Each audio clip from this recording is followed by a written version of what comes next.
सिंधुदुर्गात शिंदेसेना आणि भाजप आमने सामने आली आहे। आमदार निलेश राणेंनी पूर्वी मला नगराध्यक्ष पदाची ऑफर दिली होती, मग आताच मी अयोग्य कशी ठरली असा सवाल शिल्पा खोत यांनी व्यक्त केलाय। तर भाजपच्या नगराध्यक्ष उमेदवाराने प्रचार सभेत ऑडिओ क्लिप वाजवून दिशाभूल करण्याचा प्रयत्न केलाय असा पलटवार निलेश राणेंनी केला।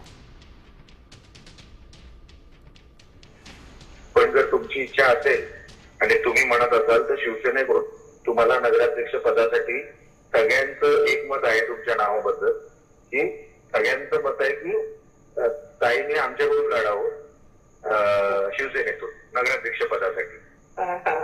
तर माझी रिक्वेस्ट अशी, आपण विचार करा, लगेच उत्तर देऊ नका, भाऊच करू नका तुम्ही साहेब।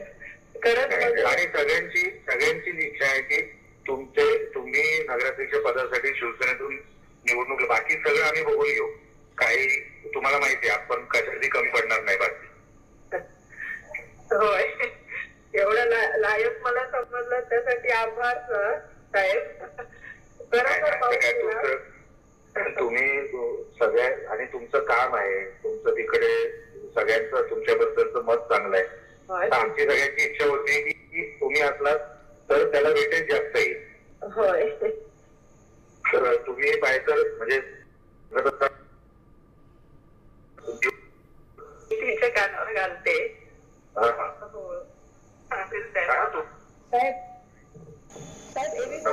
डिक्लेअर व्हायच्या आधी अगदी काही पक्ष थांबून राहिले होते, म्हणजे मला समोरून विचारणा केली होती की मॅडम तुम्ही आमच्या पक्षातून उमेदवारी अर्ज घेता का। काही दिवसापूर्वी मी कॅपेबल होते, मी योग्य होते इतकं वाटणारे साहेब आज अचानक कुणाच्या मुखातून हे प्रेस देत आहेत। आपण जे ढोंग करताय लोकांसमोर ते बरोबर नाही, आणि फोन रेकॉर्ड करेपर्यंत माझ्यामध्ये मॅनर्स आहे, मी कधी कोणाचे फोन रेकॉर्ड करत नाही। तुम्ही करता, काही हरकत नाही, त्याच्यामध्ये मी काही चुकीचं बोललेलो नाही। मला तेव्हा माहित होतं की ह्यांच्याकडे व्हॅलिड डॉक्युमेंट असेल, आम्ही गृहीत धरलो, पण त्यांच्याकडे व्हॅलिड डॉक्युमेंट नाही हे आम्हाला कधी कळलं? निवडणुकीच्या दिवशी जेव्हा त्यांनी फॉर्म भरला त्या दिवशी आम्हाला कळलं यांच्याकडे व्हॅलिड डॉक्युमेंट नाही।